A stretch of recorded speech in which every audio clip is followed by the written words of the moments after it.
কিন্তু একটু বড় আছে দেখবেন এখন একটা এমন যদি দিব ওরা আগে হাতির মতো তুমি তো মুরগি নিয়ে অনেক দুষ্টামি করো।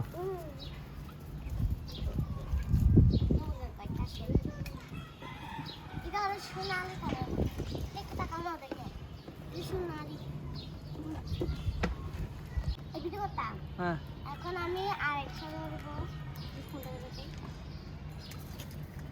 তোমাকে এগুলো এরা বয়ফাই কেন তুমি এরকম কর ধরো তো সেজন্য আর কি দেখছো তোমার কাছে হচ্ছে বেশি খাবার দিও না, খাবার দিলে এরা অপচয় করবে।